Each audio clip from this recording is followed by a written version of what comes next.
To live is to shine your light, not just for yourself, Right. but to be of service to others. But this is more like what you do should be aligned with a greater purpose that is not just individualistic, but for the collective. Ancestral veneration and being grounded in my roots is a really big part of who I am. Okay. So I think that's one of the reasons why I try to not only understand, but also embody whatever my ancestors were. That's cool. That's cool. I do sense that collectively we're all looking for our origins, almost. Yeah. Sort of a return to our authentic self. Oh, goodness, yeah. It's about designing not just for the human, but Excellent. this is the complete ecosystem. Right, for design. Yeah, I can see that. So working hand in hand within a single booth. So we use Indonesian phrase, tradition called gotong royong. Gotong royong, yes. Okay, I like working the together. excitement. We have to start thinking about it on a spiritual level, and Yep. that's, I think, where the values come in. So Trihirta, I think, is a great traditional example of how the Balinese have really connected, God, man, and nature, and seeing that they have a role to play Yep. in the ecosystem. And so I think, especially as a foreigner, it's about creating things that are in line with that. Different guides. In the different places in which you work, there is always people that already live there, that understand the ecosystem, and ask questions, connect with the people, learn from them, and then try to create not just thinking on yourself, but the entire, your neighbors, the animals, the trees. Right. The more you connect with it, the more you fall in love, and that allows you to actually, like our ancestors used to do, Right. connect with all the passive energy, the sun, the wind, all the elements, and then you can have a much beautiful kind of experience, living Right. experience of the space that is connected to the exterior, to what is around you. Hi there, my name is Jing, and I'm the co-founder of the Bali Business Review, and also I'm the co-founder of Budiman Vista.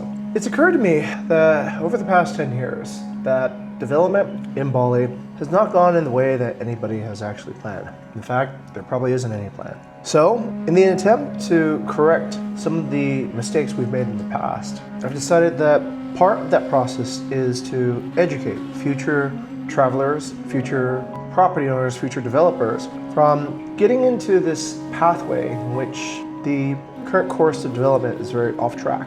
Why is this a serious problem? Well, we can go back to the very beginning, and some of my viewers might know that in 2013, I joined Airbnb to promote the widespread democratization of the hospitality industry to Bali and to the rest of Indonesia for travel abroad. During this time, I've seen the growth of this industry as it reached exponential scale. So in retrospect now, I've seen that part of the problem is that I probably took too many shortcuts that led to some of the damages that we see across all of the current development. Where did I make that mistake? Well, in the early days when I first got to Bali, I was very, very tied up for money. It's probably the best word to put it. It was difficult making a living here, and it was further complicated by the fact that working here for wages that were so far below what I was used to in the West was a difficult situation. So, having worked through different jobs and eventually starting my own company, Budiman Vista, I took full advantage of the opportunities that were afforded to me when we could grow.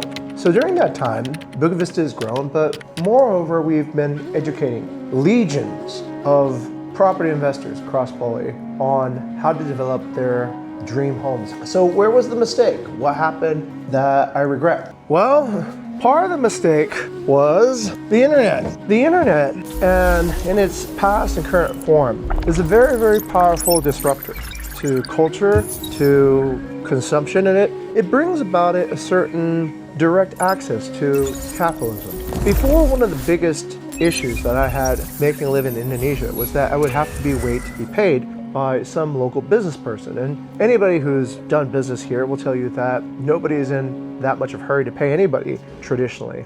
With the advent and the rise of platforms like Airbnb, similarly with Instagram, with YouTube, you can make direct connections through the platform with your customers, and you could have direct access to open markets yourself through the process of entrepreneurship. However, having seen the process of entrepreneurship evolve over the past decade, what I lament is this. What I lament is that more care more, let's say, substance was not added to the conversation. I read books now. I read books about design. I read books about architecture. I read books about history in Bali. Even better than reading books, one of my missions now is to bring you interviews with experts, to bring you close right to the source. Not influencers, not people who are trying to sell property by getting likes, not those vanity metric chasers, real people who have done things of substance, real entrepreneurs, real leaders, real people that we should be learning from, people who have employed other people who have real businesses that have delivered value on a cultural, on a business, and on a societal scale. I think we can learn more from people like this. I think we can learn more from people who actually are doing something to advance the forefront. So this is going to be a long one, but I hope that through this interview, these insider interviews, you'll learn the truth about Bali. I hope that we can cure Bali of some of the cynicism, some of the negativity, some of the unproductive beliefs and mythology that have contaminated the ability for the island to heal. It requires an ecosystem of everybody to all accept a certain truth that they have responsibility for the problems that they see. A tourist sitting in traffic complaining about traffic must ironically have forgotten how they themselves are part of the problem that they see before them. A Balinese person that complains about trash on the beach whilst forgetting that the very trash that they threw in the river is the result that they see now in the news. A developer that keeps on preaching about sustainability but takes shortcuts to get their deals through the door, or cares not about the condition of their workers, while bragging about luxury, while bragging about eco-sustainability, is a hypocrite. Through these interviews, we seek to discover truth. We seek to discover the truth that we want to set as a foundational stone. So, if you're still with me, please continue watching to the very end as we interview some of the true design and thought leaders in this episode of Bali Business Review Insider Interviews. Welcome to the future of Bali.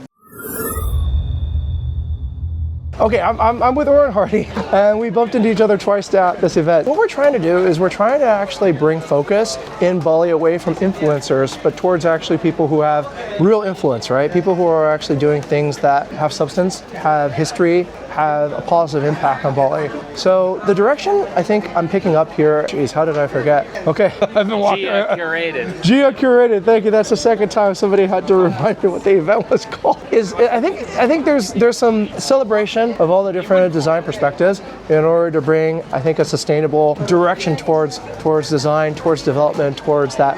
What's your take on it? What's your contribution and your vision and your legacy that you want to see fulfilled? Well, that's a loaded question. I don't know. I'm not sure, to be honest. But I mean, one thing I like about Jia, and this is the second year we've been attending, is, I mean, I think they really got started on the right foot. Because they put it in a really beautiful venue. Yeah. And so I'm kind of, it's not that nice to go to a conference center and have a bunch of boxes with these, even if it's nice things inside, and often it's not that great, and, it just doesn't have the same vibe.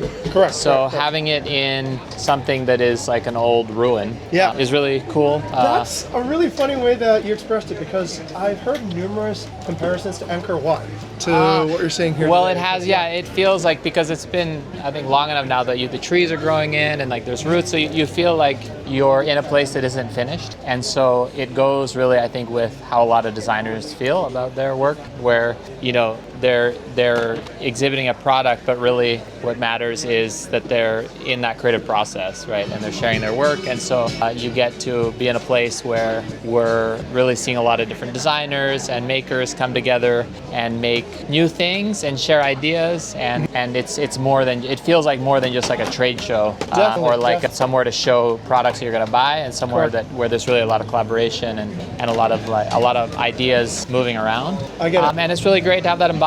For sure. I think Bali is becoming a bit of a hub for designers, architects, craftspeople, and I think it's getting to the point where it's really elevating and like having way more fun than even like an event in Jakarta. We'll be trying to do similar things. So it's really great. It's super happy to have it here. Super happy to be exhibiting here. Fantastic. Super happy to, get a chance. And I hope, the other part of it, of course, is sustainability. Right. And really pushing more and more designers, architects, and developers to think about, how can we do things in a way that is really thinking about the full supply chain. Correct. Highest value for every material, using offcuts, and of course using waste or things that are past the user. So it's really great. I have okay, wait, let me riff on this for a little bit, right? I feel responsible because I've been working in the real estate industry for almost 2 decades in Bali now. And to where I sort of hope that maybe the narrative that we can build today is how do we elevate the status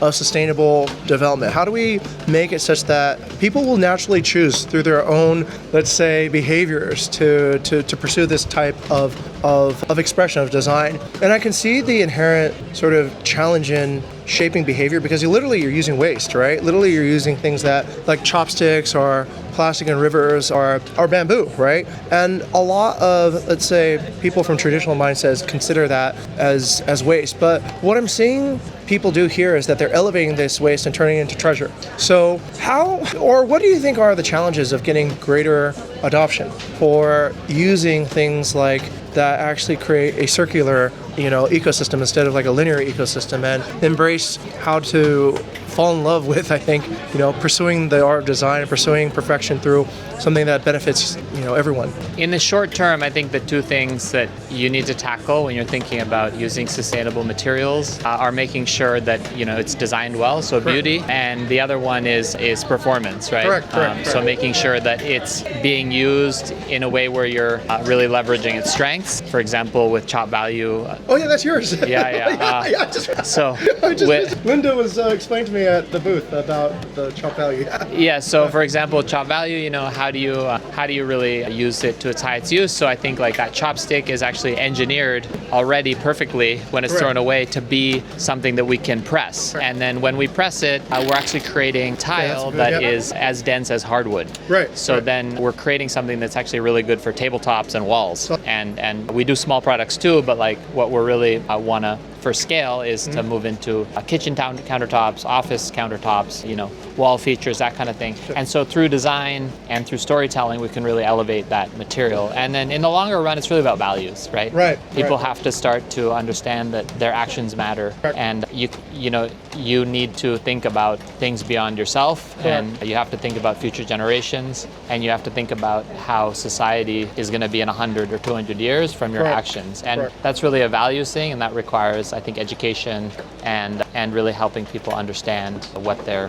doing. So there's the short term and the long term. Short term, we can use design, we can use beauty, we can use science to make performance better. There's all the things we can do to make the circular economy a reality. And in the long run, it's really about values and making sure that people see the importance of it. Understood. And values can only be communicated, I think, once there's agreement on core values, education, and how to transmit that. I've been trying to unify all the different cultures that are here in Bali, and I found inspiration in Trihitakana, which I'm sure you have heard of before, like this idea of harmony with people, harmony with nature, harmony with the divine. Do you think that can be a shared value that everybody who is approaching, let's say capitalism or whatever growth we're seeing, can that be where we all converge on? We all agree that is what we should try to do. What are your thoughts on that? Well, now we're going really deep, but I mean, ultimately, I believe it's essentially a spiritual problem, right? If you see yourself as a limited being having a limited moment, and the only thing that matters is yourself, which is also an illusion, right? Right. We only exist as an idea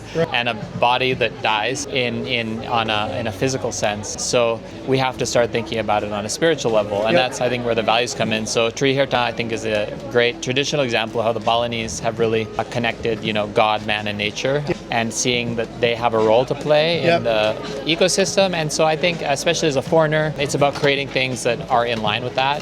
You're not really a foreigner. Yeah, I mean, somebody who's come in as an outsider into the culture, it's really important that we do things, even if they're creative and new, we do things to really honor the island. Correct. And improve the island, and not turn the island into like a placeless urban, scape of, I mean, if you go to a lot of parts of Bali now, you could blindfold somebody and kidnap them from Miami and put them in a villa in certain parts of Bali, and they wouldn't know where they were. They wouldn't know it was Bali until maybe they'd have to find, a warung or something to figure it out. So I think it's really so I think it's really important that we, definitely on a spiritual level, whatever faith or background you come from, I think the sustainability conversation really does actually eventually boil down to, do you believe you're a spiritual being that is innately good and here to make a good impact, or do you believe that you don't have any real, meaning and it all doesn't matter, and if the world ends tomorrow, who cares? And I mean, and you shouldn't come to Bali and build if you believe that. Well, I mean, it's these things are, you don't really know what people believe, and we're not here to judge other people, but from a sustainability point of view, I really think that's, if you want to get down to it, you want to get down to values, it's like, how do we make sure we're doing good things? Correct. Okay, excellent. Thank you, Orin, for You're very welcome. for putting this Good foundational down. Yeah. Once again, our motivation here is to help everyone converge on like a common vision, such that we don't need to repeat mistakes that we've had. I think where development was taking away, I think from a experience that nobody really wanted to converge to, but just nobody was putting an anchor down what the vision should be. Okay, thank you. Jing, Yeah. Hi. I'm with a subscriber. Hi, subscriber. Coincidentally, I just realized I'm a subscriber. Nice. All right. What have you learned from watching the Bali Business Review? Oh, it has given me insights on where to potentially invest Okay. and what's going on actually within the market, because it's Yay. very different from 10 years ago. So Oh, yeah. It's crazy. That's why I learned so much from the... Yay! All right. Awesome. So what we're doing is we're putting a spin on local myth making, right? Yeah. That's why I asked you where the rain shower head came from, because I'm trying to figure out how that entered into the design vocabulary. This is All just thinking crazy and out Sure. loud. Give us a theory. I think people dance in the rain. Yeah, right? Not like I'm scared of the rain. People back know. then probably rain, shower. I have a rain dance ritual that I do in my own neighborhood. Okay. Everyone thinks I'm kind of crazy when I do it, right? Right? The rain dance? Yeah, she's seen it before. Okay. Fantastic. Okay, it's good to meet a fan. High five. High five. Great success.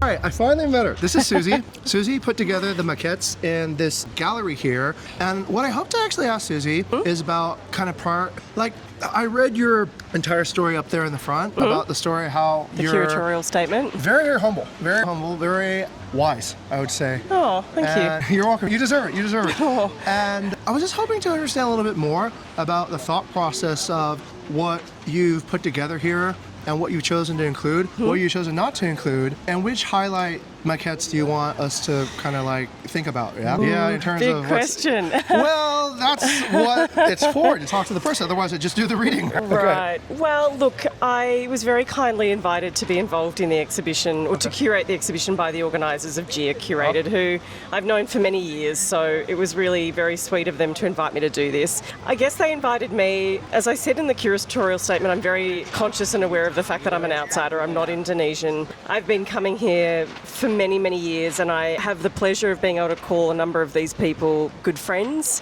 But as a curator, obviously, one needs to be as objective as possible. I didn't want it to just be an exhibition of models from people that I know and love. That would be very easy to do. Right. I guess the idea was really to kind of give a bit of a snapshot or a cross-section into, I guess, the people that are at the forefront of contemporary Indonesian architecture, but are also really playing a very significant role in shaping its built environment. And I think the other thing for me that it highlights, which is probably not as evident, is the sense of community in Indonesia amongst the architects. Andra Martin, who's probably a really easy one to highlight first because he's probably the most well-known outside of Indonesia. He, I think was one of the first in his generation to really break out of the corporate architecture firm and go out on his own. And so he really paved the way for a lot of architects after him to actually for that to be an option for them as well. Aside from just being a brilliant and talented architect, he's a very generous man and also incredibly humble. He's been involved with the Architects Association in Indonesia. I can't say it in Bahasa, I'm sorry, but that's my... I read that. Yeah, saw that too. So his role within that, and also, curating, and his office as a place of learning for younger architects in Indonesia, he's played a significant role. But as I said, it would be very easy to just kind of single him out, and I don't want to do that because as great as he is and as much as I love him, you know, I think everyone in this exhibition is equally talented. Okay, so if I understood correctly, these are avant-garde, basically, people who are at the forefront Yeah. of thinking about how to lead Yeah. the, let's say, the narrative on design, architecture in this industry. Is there any way, or is there any meaning in the terracing that you've done here? Are there like sort of a communication that you're trying to say by in these different levels? Well, it's been very much led by the space itself. As you can see, the terraces, this must have been some kind of theatre space originally, I imagine. I mean, it's kind of an empty building, but it's probably led down to the waterfront, maybe some kind of water puppet theatre. I don't know, I'm guessing. So the terraces are very much led by that, but we've arranged the models and maquettes in a reverse alphabetical order.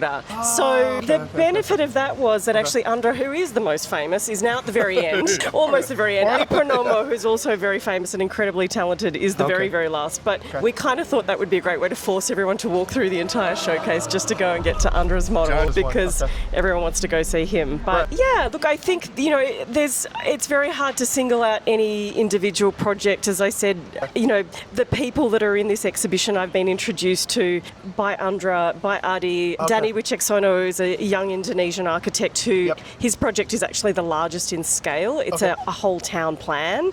He used to work for Adi Pranomo. So there's a lot of kind of, someone used to work for this person, they're friends, they're all part of the architecture community, they all know each other. Svetlin Petrov, who I had not met before, was introduced to be my Danny. So, you know, we could have been really hardline and said only Indonesians, but actually what we decided that would be much more interesting maybe was to kind of sprinkle in a few of the foreigners that are based here in Indonesia. Live and work here. That are practicing in Indonesia. Didn't want them to drown out those voices, but they are representative of who's practicing here.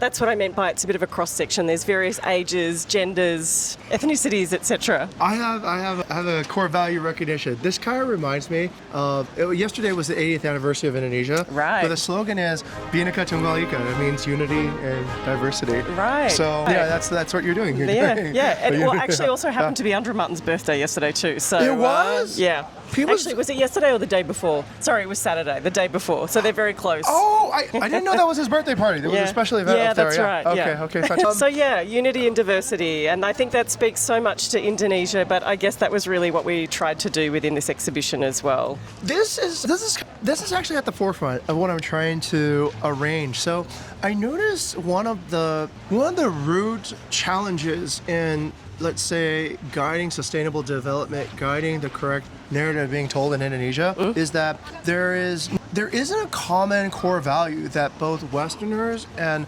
Indonesians can all, how would I call it, convene around. So what I've been trying to do is, okay, like you just mentioned earlier, Suzy, like it's not my place to say these things. However, your values are coherent and consistent with Bhinneka Tunggal Ika, right? And also, when I listen to a lot of Westerners talk about their approach towards design, it's actually Tihita Karana as well. It's like this idea of harmony with the divine, harmony with nature, and harmony with people. But because we don't, I think, unify the language, then everyone just kind of repeats and innovates on things that should just be core values, I think, right? Yeah, absolutely. So I've been trying to like get everyone to converge around like central pillars. Like it's good to, you know, have of course diversity of thought, but when each side looks to the other side for leadership and nobody can say, well, this is the common core goal. It's good to hear that we actually have the same explanation for the same ideas in the first place. Absolutely. And I think the other core principles that probably really come out through the works in this exhibition is that before sustainability was even a term, architects here have been working with the climate, always. Passive cooling techniques, natural lighting, working with local materials, working with local building techniques. All of that is really low carbon. Of course. And, I don't think that they get the recognition that they deserve. So I guess that was another hope that within this exhibition it would come through that, it's actually very innovative, but it's also really low tech as well. There was a word that I read on that exhibit right over there. There's a bade, and it's called Generational Wisdom, right? Right. And I've been using that copiously during this event because I find that to be really true. There's a lot of techniques, like you just mentioned, that have actually been implemented for eons. Right. And we just forgot about it. Yeah. Or oftentimes, I even have a theory that social media supplanted it because a lot of things that went into social media and grew to be popular were rather quite shallow. And anyways, the real substantial stories got. Absolutely. Well, I'm really happy to this is what I'm trying to do right now. I'm trying to get this message out to more younger people. So Fantastic. That they see it, right? They go, yeah, there is good, there. And I think also be proud that this is coming from their country, right? That was my first thought. Like back in the day, one of my most inspirational moments was Popo Donna. Right. I just met him yesterday for the first time, actually. I was a little starstruck, to be honest. He's a legend. He's absolutely a legend, and he had a Friday event where he invited architects to his meetup, his office, serve hot coffee and peanuts. Oh, sweet. That's a great combo. That's all you get. But we got to share ideas. He would have 5 presenters and then Q&A, and then kind of it was really good because it stimulated. And I was astounded how many really deep thinkers there were about. And what's the tragedy, I was felt like none of those ideas I've actually seen. Like there were ideas of how to build Perumahan's correctly. There were ideas of how to, but they just kind of kept on the PowerPoints and So I thought it was unfortunate because it's an ecosystem, right? Yeah.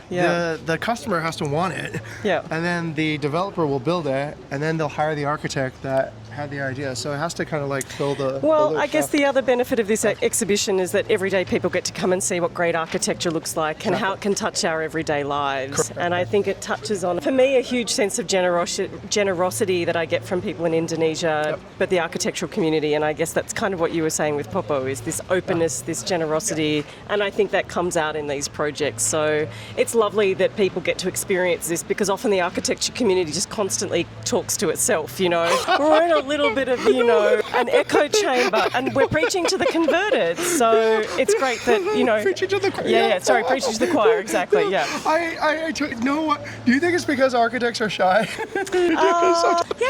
Maybe that's part of it. Maybe, I don't know. I feel like architects and engineers, I come from an engineering background, but fair, large representation of more introverted souls. Right? It could be part of it, but I think it's really important that people understand why architecture is important and how it touches our lives. Clearly so.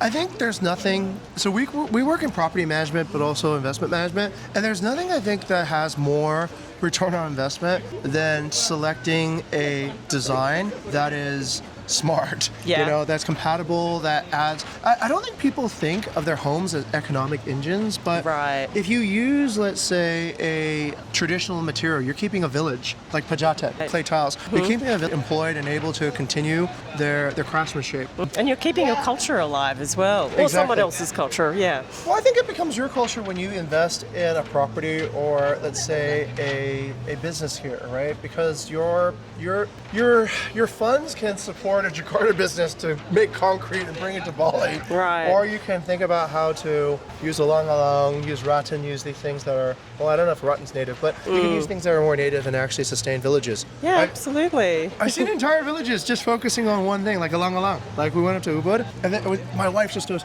there's a lot of alang-alang in this village. And I was like, I think this is what this village does, focus on just making elephant grass roofs. So stuff like that. Absolutely. Okay. And those materials are going to weather very well in that place because that's where they come from, right? So and hopefully even in your levity. place, it's a good thing, right? You're helping kind of support the cycle for having. I think that's okay. I was just talking to another architect about this idea of second skins on the outside of a building and how they're from Jogja. They're making it with bamboo, and they expect it to be replaced. And it occurred to me, that's a great idea. That's a great idea because the kind of the evolution of a property should, like, we change our clothes, right? Right. So maybe the second skin of a building is meant to be flexible, meant to be shed as you kind of grow from time to time. So it's like if people could accept that as a truth of, let's say, the culture, then I think it's good, right? Like you have choices that are guiding the ecosystem to circulate rather than to get stalled and have dead ends. Okay. Yeah. Cool. Absolutely. Thank you. Okay. Great chatting. Yeah. Thank you, Suzy.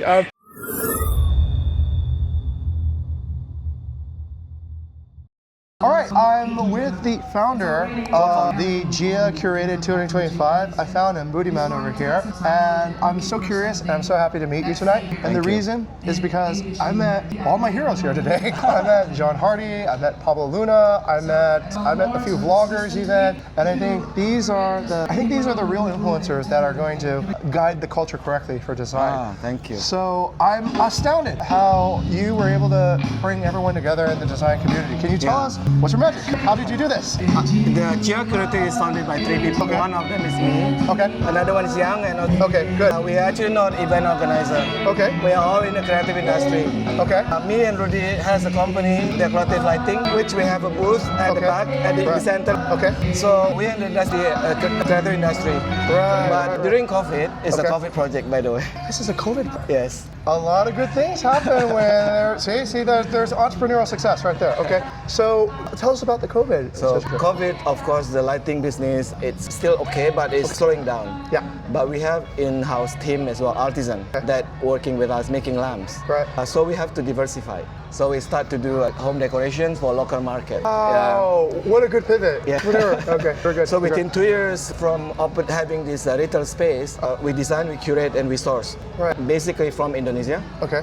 Initially. Okay. Handcraft. Okay. Design based and something to do with culture. Right. So within 2 years, we have 40 brands under our wings. So we feel there's a strong movement in craft and design in Indonesia. Wow. Okay. So there's equally good demand of good quality, Correct. well designed product with stories. Right. So with that, this is the beginning of Jia Curated, the event. So these brands that you mentioned, these 40 brands, these are a community, or are they your own brands? They are different people founded different brands. During COVID, there's a lot of this movement, I suppose, because people have more time.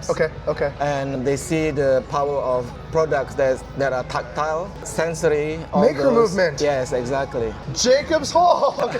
The funny thing is, I'll quickly link why I said that, because I studied at Berkeley in California, and around COVID, they started a new hall called Jacob's Hall, where people who were engineers could actually use tactile, 3D printers, all these things to actually make their own thing. So I last year I was at a very similar design festival there, and now I just made the connection. Okay, so sorry for that interruption, but the maker movement. Okay, is this part of the maker movement? Would you say that? Yes, because I myself, everything that we do, the Ong Chen Kwang brand, everything is made by hand. Okay, is made one at a time. Okay, at our atelier. I see. So it's not something mass produced. Okay. Yeah. Mostly we use not natural, but things that is ordinary. Okay. We just added value to it with handcraft. I like that. Right? I like that. Yeah. Good. So when we start Jia, this is like 2022. Okay. So 2 years after we have the collective. Correct. This is Jia Collective, by the way. Okay, quick spin around. Okay, great. Okay, Jia. We start the event quite small. Okay.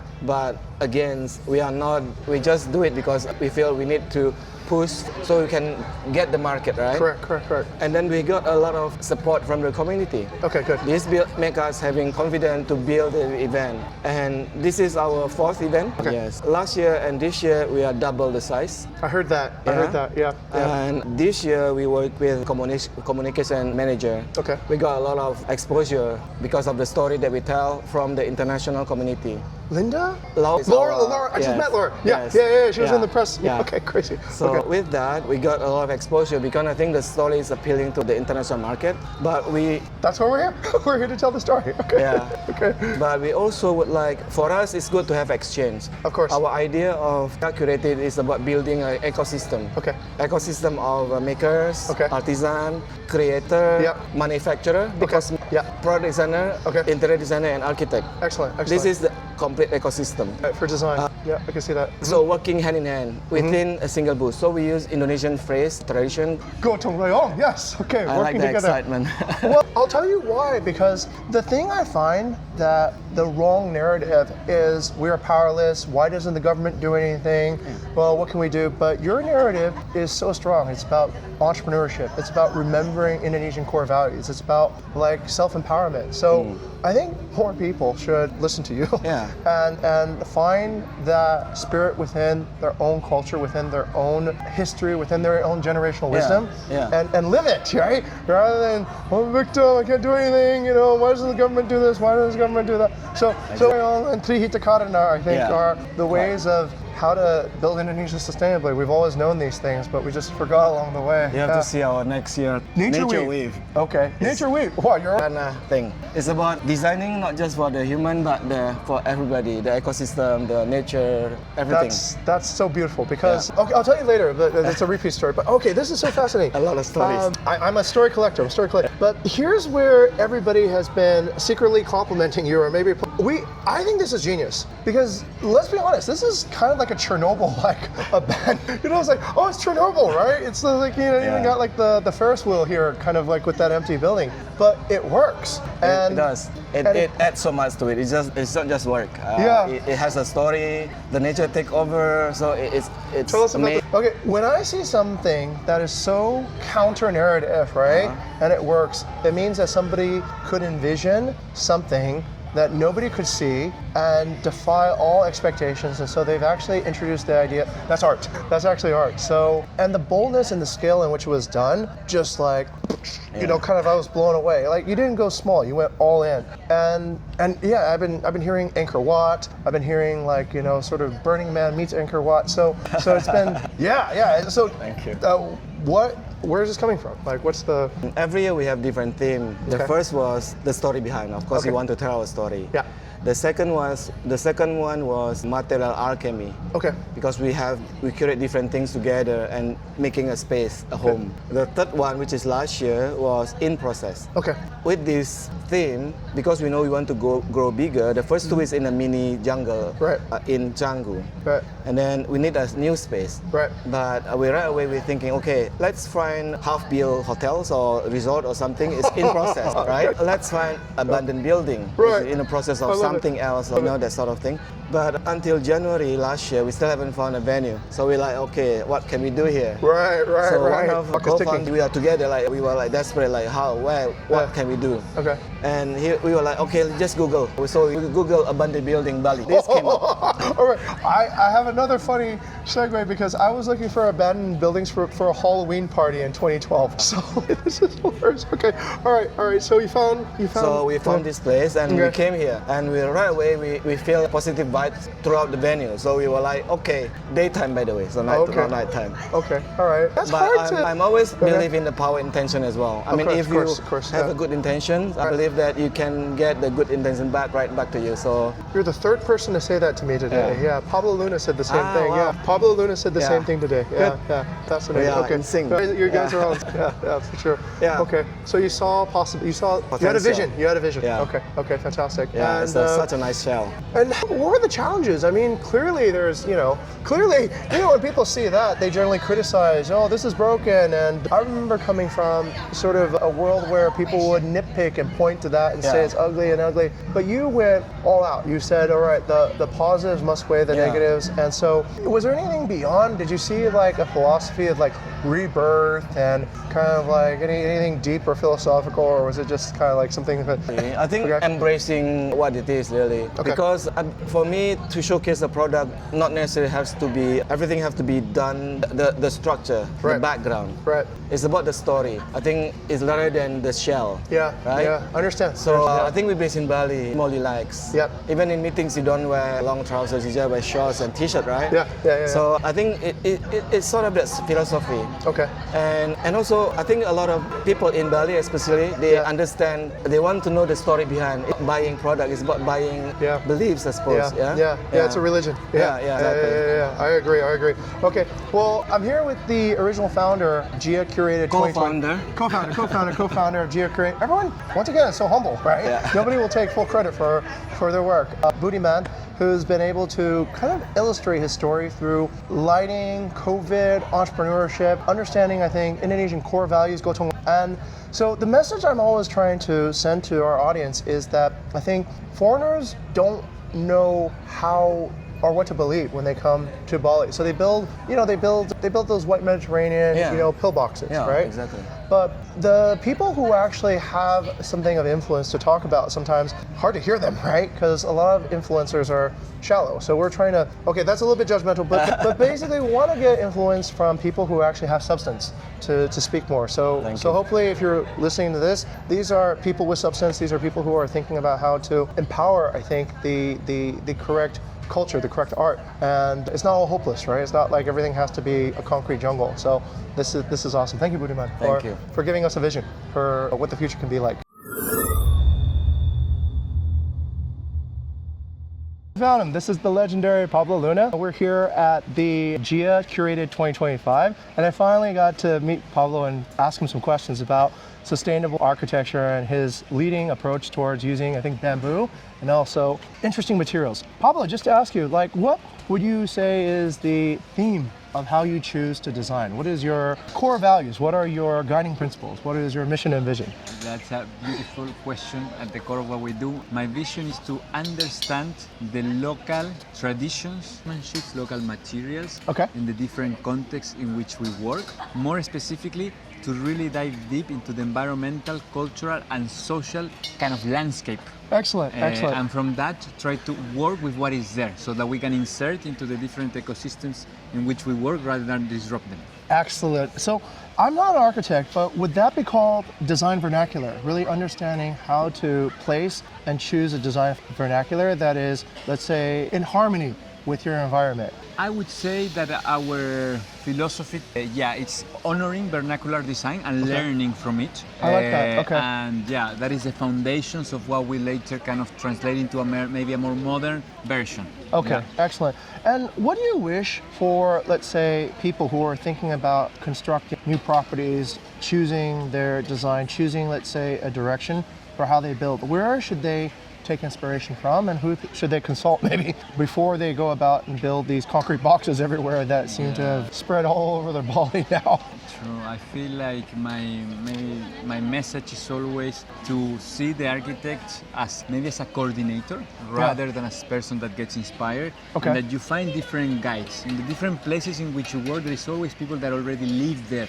that understand the ecosystem, and ask questions, connect with the people, learn from them, and then try to create not just thinking on yourself, but then your neighbors, the animals, the trees. Right. The more you connect with it, the more you fall in love, and that allows you to actually, like our ancestors used to, connect with all the passive energy, the sun, the wind, all the elements, and then you can have a much beautiful kind of experience, living experience of the space that is connected to the exterior, to what is around you. Okay, so would you recommend, so this is actually a constant theme I keep on looking at, right? Which is, do people who enter a neighborhood have maybe the wrong questions before they enter in? They ask about return on investment. They ask about whether or not maybe what kind of questions do you think would elicit the correct responses from the community such that they can be guided in a more, let's say, in a more spiritual way, in a more way that's harmonious with the environment? What questions do you think that they should be asking? I think first, financial sustainability and understanding your numbers is very important. Of course. However, this has the same importance as multiple other levels that actually can support that financial end result. Correct.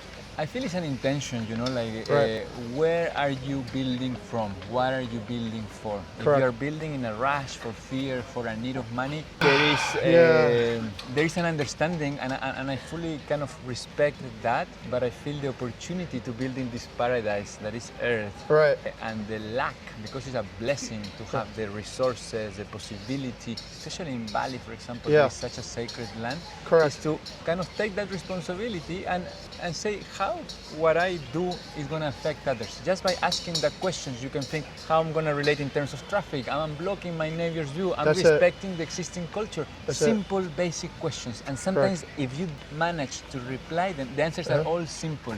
And you can integrate so harmoniously that actually your financial returns grow. And that is already proven in multiple projects. I absolutely agree. And I've proven that actually by looking at even the data analysis that Ubud tends to have actually one of the healthiest location qualities for return on investment. And I think it's because there is that harmony with thinking about the ecosystem. And I think the harmony is ultimately, in my opinion, it's a good financial incentive because it creates the correct foundation for cultural sustainability in that. And people want timeless design, but I think they really should ask the question, how do I create timeless culture, right? How do I create like a timeless culture that inhabits in the space that I live in? And the first step is to understand. Okay, that is fascinating. I'm trying to condense everything into one core value. It's Trihitakara now, right? This idea of harmony with the divine, harmony with nature, harmony with people. Do you think that that can be a meeting point between the Balinese, between foreigners? Is that like a good core value for everybody to kind of think about so that we can all sort of agree that those principles can be honored, and then therefore promoting those principles gives everybody a sort of a standard meeting point in opinions of where to meet? Yeah. For sure, I think that is a beautiful philosophy that I think the Balinese have taught me and taught so many of us by being here. I feel ultimately what the invitation is for everybody to try their best to work from a place of abundance, compassion, and understanding that what we do has a repercussion on others. Right. And yeah, what we define as harmonious might differ from one person to another. Right. But taking the space rather than rushing into design and taking the space to ask those questions, to reflect, to analyze, to study, to see the environment, to talk to the people, you will get the cues, and it's just magic. And actually the storyline became so much beautiful. You feel so much connection to that piece of land that you have, to that community that you belong, because you insert yourself, you're part of something greater. Correct. And I think, we're humans, we make mistakes. It's not about perfection, but it's about intention. Right. Yeah. I like that. I think you're right. I feel a little bit guilty about sort of creating the maybe investment panic climate, because I worked at Airbnb, and then I worked in helping advise certain owners on developing financially successful models. So maybe I promoted too much fear-driven architecture. No, but I feel like through this is a chance to sort of set the turn back. I really appreciate what you said earlier about this idea that when you come to Bali, have a wealth mindset, an abundance mindset. Don't feel like you need to extract so much out of it. There is a long game to play, and that game will reward you spiritually as well as financially. And I think, sorry, just to say, it's not about position one type of architecture and one philosophy on top of the other. Sure. I'm not saying that what has happened in the island is, I don't want to judge anything. Of course. I feel like it's about learning and seeing, and then we're here to imagine, to take responsibility. I think that's a big word. And more freedom is more responsibility. Of course. There's a magical word, we're getting close to independence for Indonesia's 80th anniversary. And I'm reminded of an interview I did with the Ubud, basically the king. I guess he's not a king, but is Pak Cokorda Raka Karhiasa, right? So he reminded me that Indonesia is about Bhinneka Tunggal Ika, which is unity and diversity. And once I kind of saw that, I realized there's diversity in people, there's diversity in geography, but there's also diversity in epochs, and where different epochs have different, let's say, zeitgeist, right, for what people are valuing. And I like the way that you see it in the long game, that there's no mistakes, there's no anything, that we're all in this learning process together, and whatever we've built, we can, with the right intention, actually get it to get it back on path. We have much more time ahead of us than behind us. So that part is, I think, quite enlightened, actually. Yeah. So good stuff. Yeah. Okay. Thank you so much. Thank you for. The capstone is this, right? I finally met Gary. I've been watching your post on LinkedIn, and we've been following the work you've been doing with Sungai Watch for many years. And I think you're kind of a highlight at the show, right? Because the idea of turning plastic and everything back into the circular economy is, and everyone I've talked to is excited about the work that you're doing, because doing it full time with my brother Sam. Yeah, I think I saw Sam in the morning too. Yeah. And we were talking. Kelly could not be here. She's in France. Okay, so 3 co-founders here. Yeah. What? Okay, I'm really curious. Do you see progress in the belief to actually get more of the, let's say, the plastic out of the rivers, the glass out of the rivers, and what sort of positive signals do you see that the culture is changing? Right. On the spot. I've been speaking for 8 hours straight. Okay, this one will go out to more people. Okay, great. Well, I'll share this with Sam. But after 10 hours of speaking and standing up, I think we're pretty hopeful. Okay. I think Bali is really changing. Okay. We've been fighting this for 15 years. Okay. And there's really a lot of awareness here. I didn't know you. Okay. All right. Since the age of 14. Right. Sam was 12. Okay. Hey, Sam. Enchanté. But yeah, I think local villages are starting to take action. Okay. The government has made an emergency. In the next 2 years, they want to see Bali plastic free. Okay, good. But with that, there's some steps that are taken. Right. Meaning, not everybody's going to be happy. So 2 weeks ago, the Bali governor closed the landfill here on it. Yeah. Which means that nobody knows what's happening with the trash. It's probably burning right now. I smell it. Yeah. So oftentimes it's 1 step forward, 2 steps backwards. So it's a lot of patience, a lot of time spent with communities, with villagers, village leaders, in education. education to try to stop everything. I think you're taking the right approach. I think the right approach has to incorporate capitalism. So you have to create products that people want to buy. And the right approach has to also start with almost like a spiritual approach to actually get into the hearts and minds of people who have, I think, the most direct proximity, but also the most direct ability to change things, such as being in the villages. What gives you hope? What are some new, let's say, approaches that you plan on exercising maybe this year or in the near future that can advance this movement that you're doing? Absolutely. Okay. A big focus of ours over the last few months has been how do we tackle the education sector and how do we create waste management for every single school. Okay. You know, when we go around Bali, when we map rivers, oftentimes the schools, every school has like a giant tip in the back of the school. Right. And as we know, our youth is the future. So of course. Every single school on the island had proper long-term. Okay. bin system. If right. We're creating a full education curriculum for teachers. Okay. Teaching them so that they can teach the kids. Right. Right now we're focusing on the area of Tabanan, but our goal is to get every school on the island to have proper waste management. And I think if we do that right, you know, we're really protecting the future generations of Bali. So for sure, that's the next move.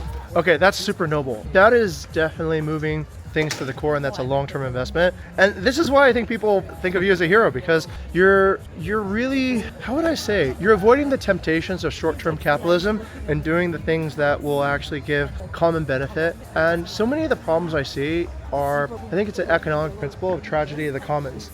When there's a common resource that everybody shares, like a river, like a highway, like whatever, the economic drive is to exploit that resource until it's no longer functional for so many people. But you're willing to put in, I think, the effort, the time, the energy to care about the commonality, care about that, and that's noble. That's really cool. What keeps you motivated? What keeps you driven to do this every day? I think, I mean, obviously, you know, we focus on the small wins. Okay. But every time, you know, a river is cleaner. Yeah. Every time, you know, a new community gets it and tells us, thanks to you, like we now sort trash. We now are doing. We now understand why it's so important to clean. I think we see little ripple effects starting to take place. But then also from a design perspective, here we're at Jia celebrating design. We're so focused around how do we turn our trash into something of value that can then give back to our foundation. Give back to the work that we're doing every day. And so we see hope in the possibility of waste. Okay. Today, actually, at Jia, we launched our new... I saw the Sungai design, I covered it in the morning already. All done, yeah. With your first customer, there was a Brazilian girl who bought the chair, and I interviewed her. Actually, it was one of my first interviews, So, wow, okay, good. You know, I am hopeful too. Recently, I made a trip up to the world's cleanest village in Pengporat, right? And I saw that entire village hosted competitions to see who could clean everything. And that was a miracle. There was no trash, not just in that one village, but in the entire area. We drove around for 5 kilometers and everyone kept their places so tidy. So are these kind of like the ripple effects that you want to see? These are the ripple effects where, let's say, maybe a competition that gets villages to think about how to improve their social image, These then are a way of transmitting the culture through the medium of art, through the medium of culture to more people. Okay. You know, religion takes such a crucial role. Bali has more than 2,000 cultural villages. Penghipuran is one of those examples. But as we know, a lot of other, you know, cultural villages need so much help and so much push. But that's the opportunity that we have, is that every single cultural village stands alone, but it needs to be empowered to clean itself up. So let's stay hopeful. Let's stay hopeful and stay positive, I think, because this is what this is about too. This is about education, and I think recognizing the people who are not property developers and selling properties, but people who are actually thinking about the common good. All right, Gary. Pleasure. Yeah, fantastic. Thank you for the. Tell us what your name is. Hi everyone, I'm Saskia. Saskia, Yeah. Okay, fantastic. Saskia just said something pretty interesting, and I detected it right away when I saw you too. And it's kind of funny because you both were over there too, right, at the booth. And the reason I stopped you to talk was the brochure that Rati was holding was very Javanese. It had these motifs, batik and such on it, and it had a design that caught my eye right away. And then when you mentioned it, it kind of brought, that's true. I probably subconsciously detected that. What does it mean to you to be and act and belong in Javanese culture? Well, the specific part of Java where I'm from, Central Java, we live by a lot of different philosophies. Okay. So for example, one that I really try to embody is based on the belief Orin, which means living is like to live is to be of light. Okay. So living is not only shining for your... So you just mentioned a term, hidup. That's amazing. Tell us what that means, and could you spell it for me? It's URIPIKU. Iku. Okay. Rup. URUP. Okay, that's amazing. Tell me what that means. That's fantastic. So I think it's like to live is to shine your light, not just for yourself, right, but to be of service to others. Is that like Gotong Royong? It's more like you carry the weight you carry any weight, or you do teamwork. Okay. But this is more like what you do should be aligned with a greater purpose that is not just individualistic, but for the collective. So it's sort of like Dharma in terms of the Buddhist principle. I understand. What's the needs of the many outweigh the needs of the few. The needs of the many outweigh the needs of the few. Yes, but I think it's also about being true to yourself. I think that term can be interpreted in a lot of different ways, because Urup is sort of describing a flame that is like being set to, like a spark. Okay, got it. So it's individual authenticity in the service of the greater good. Yes. Wow. Okay, that's pretty cool. Okay, does it surprise you that this concept is not better understood widely? Because you're the first person I've ever heard say it, and I've been living here for 20 years, so I think it depends on, it depends on your personal perspective and how you want to live your life. Okay. For me, ancestral veneration and being grounded in my roots is a really big part of who I am. Okay. So I think that's one of the reasons why I try to not only understand, but also embody whatever my ancestors were. That's cool.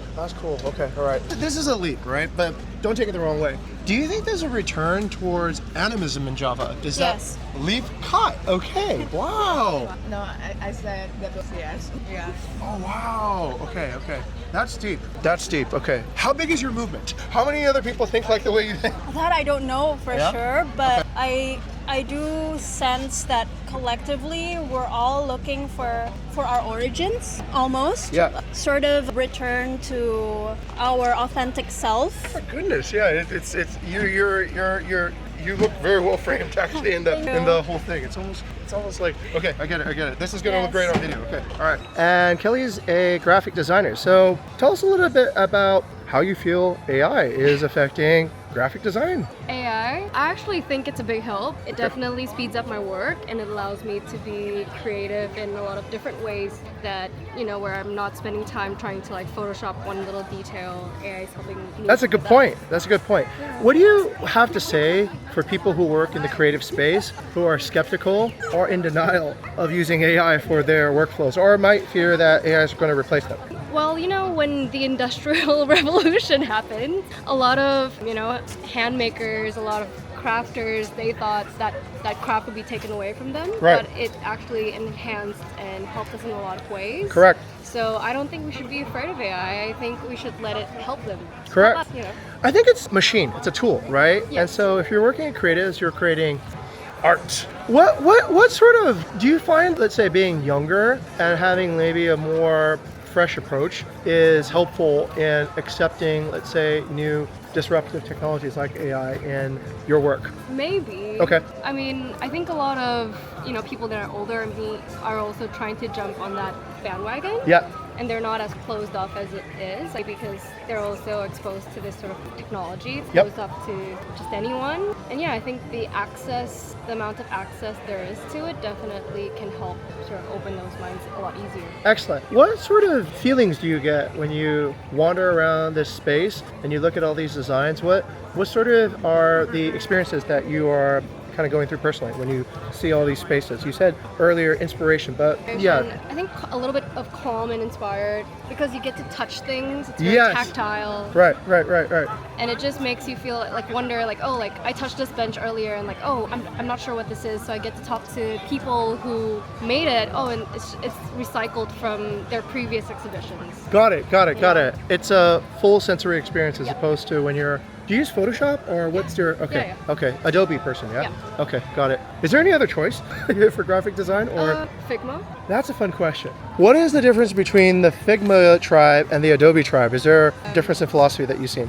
Philosophy-wise, no. I think the way that you use Figma and Adobe a lot of them are similar. Okay, okay, interesting, interesting. Okay, well that's it. Okay, well thank you, Kelly, for a fabulous interview. Thank you for being a good sport. We're training Jason here on how to do street interviews as well. So yeah, it's good, it's good. Everyone's learning something about how to do the art of, I guess this is the art of street interviews.